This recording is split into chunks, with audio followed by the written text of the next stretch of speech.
Começamos o último vídeo desta série formativa sobre a igreja e hoje conversaremos sobre uma dimensão constitutiva desta comunidade dos seguidores e seguidoras de Jesus, que é a sinodalidade.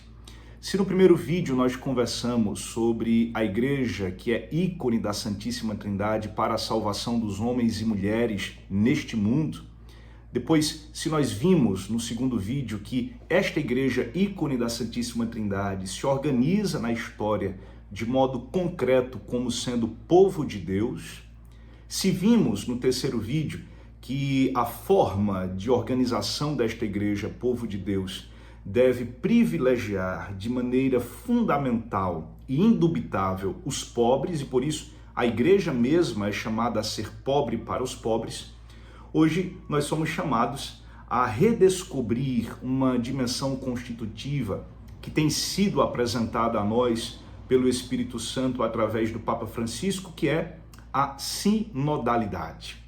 Antes de mais nada, é fundamental que nós façamos uma distinção, porque uma coisa é dizer que a igreja se organiza em sínodo, outra coisa é dizer que há um movimento de sinodalidade na igreja. Isto é preciso dizer porque o último sínodo, este que a gente ainda está experimentando os seus efeitos, o último sínodo foi o sínodo sobre a sinodalidade. E por isso muitas pessoas acabaram confundindo ou, de certa maneira, minimizando a questão. É verdade que já teve muito sínodo na igreja, sínodo sobre a Amazônia, sínodo sobre a família, sínodo sobre a Eucaristia, e este último sínodo foi um sínodo sobre a sinodalidade. Sínodo é um organismo, um modo como a igreja se organiza, um modo de escuta, onde o Papa, os bispos, escutam pessoas específicas e especializadas sobre aquele tema sobre o qual se está ou se estão refletindo. O Papa Paulo VI, após o Concílio Vaticano II, criou, portanto, este organismo que já estamos praticamente celebrando os seus 60 anos de existência. Organismo, modo de organização. Mas a igreja é também chamada a um movimento de sinodalidade. A palavra sínodos significa caminhar juntos. Por isso, mais do que um organismo burocrático onde se caminha junto, nós somos, como igreja, chamados a caminhar juntos, mas como um movimento espiritual, tendo como um objetivo a missão redentora de Cristo neste mundo. Ora, quando eu digo que o ponto de partida inicial é um movimento que brota do coração, é exatamente uma espiritualidade, nós compreendemos que, mais do que um organismo burocrático, a sinodalidade é um modo de ser e de viver na igreja. Para isto, a igreja se organiza, mas tem em vista a saída missionária, ou seja, tem como perspectiva programática e paradigmática também a experiência missionária. Ou seja, a reforma missionária sinodal que está acontecendo, que está em curso na igreja, tem como horizonte a missão. Não é apenas para produzir documentos ou para reestruturar algumas coisas, para, de certa maneira, colocar os ouvidos da igreja à escuta de outras pessoas que não estavam sendo escutadas, para criar espaços e materiais burocráticos de organização, mas todo esse mecanismo tem em vista exatamente a dimensão missionária da igreja. Por isso, penso que convém nós lermos um trecho do número 28, do texto final do sínodo sobre a sinodalidade. Quando o sínodo coloca sobre o próprio conceito de sinodalidade, o seu significado, o sínodo nos diz: sinodalidade, número 28, sinodalidade é a caminhada conjunta dos cristãos com Cristo e em direção ao reino de Deus, em união com toda a humanidade.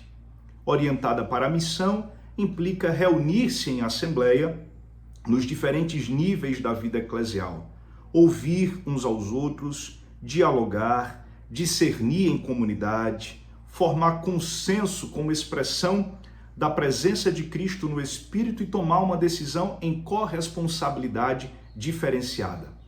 Nessa linha, entendemos melhor o que significa o fato de a sinodalidade ser uma dimensão constitutiva da igreja.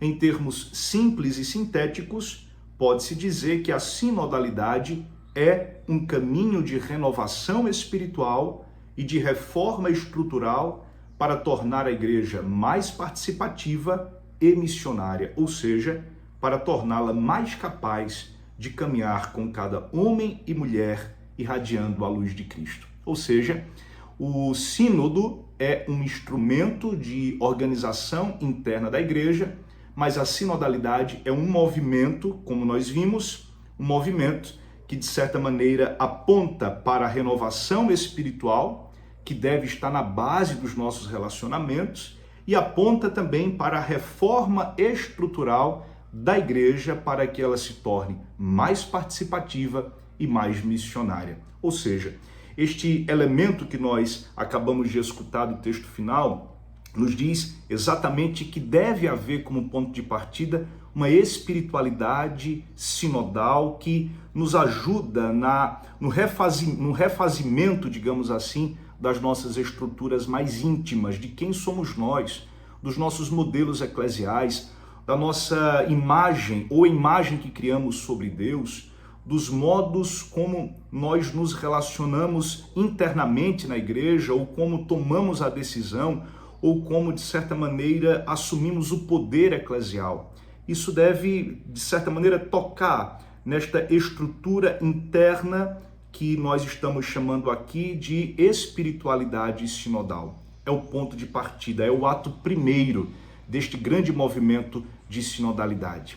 O ato segundo, assim nós dizemos, é exatamente a reforma estrutural da própria igreja para que esta se torne mais participativa e mais missionária. O texto final disse que nós precisamos, como igreja, assumir num curto prazo de tempo as reformas aqui indicadas para que o povo de Deus em geral não desacredite neste esforço que tem sido feito pelo Papa Francisco e pela igreja no mundo inteiro para uma reforma missionária sinodal. A reforma missionária sinodal resgata a dimensão constitutiva do sacerdócio comum dos fiéis, para dizer que na igreja, mais importante do que a hierarquia, somos todos nós batizados e batizadas, ou seja, mais importante do que o sacramento da ordem é o sacramento do batismo, que nos faz filhos de Deus. O fato de sermos cristãos é a grande dignidade que nos coloca nesta dança, neste embalo sinodal, que nos motiva para caminharmos de forma mais participativa, em comunidade, tendo em vista o dinamismo missionário, do qual todos nós temos um nível de responsabilidade. Muitas pessoas tinham medo, dizendo que com a sinodalidade a hierarquia ia deixar de existir e, por exemplo, nós iríamos nos transformar noutra igreja e chamaram o Papa de herege, etc. Uma pena pensar assim, porque é sinal de que não entendeu a lógica do Evangelho. O Evangelho apresenta para nós toda a fundamentação para a sinodalidade. A patrística apresenta toda a fundamentação para a sinodalidade. O Concílio Vaticano II resgata esta dimensão. Paulo VI e agora o Papa Francisco nos apresenta de maneira muito detalhada e muito bem trabalhada essa dimensão da sinodalidade, e isto, de fato, aponta para aquilo que Deus é na sua intimidade. E voltamos ao início, ao primeiro vídeo, quando falávamos da relação do Pai, Filho e Espírito Santo como este modelo para a igreja. No fundo, Deus é sinodalidade, porque em Deus há um processo que em teologia nós chamamos de pericorese, para dizer que em Deus não há competição entre o Pai, o Filho e o Espírito, mas um movimento contínuo de sinodalidade, de comunicação, de uma comunicação de amor entre as três pessoas. Ora, se a Igreja de Cristo, neste mundo, neste século XXI tão fragmentado, tão cheio de competições, de guerras e divisões, neste tempo, a Igreja apresenta uma profecia de complexidade, uma profecia de integração, uma profecia sinodal que é, à luz da comunhão trinitária, um chamado para que nós caminhemos juntos. Que a sinodalidade seja o desejo que neste tempo de fragmentação nós, como cristãos, pedimos a Deus. Afinal, disse o Papa Francisco na fala em homenagem aos 50 anos da instituição do organismo Sínodo dos Bispos, lá atrás, o Papa Francisco disse: a sinodalidade é o desejo de Deus para a Igreja no terceiro milênio. Façamos, pois, o desejo de Deus através de uma igreja mais participativa, uma igreja que busca a comunhão, uma igreja que abraça a sinodalidade, uma igreja que olha para a missão como sendo o desejo último de todos nós.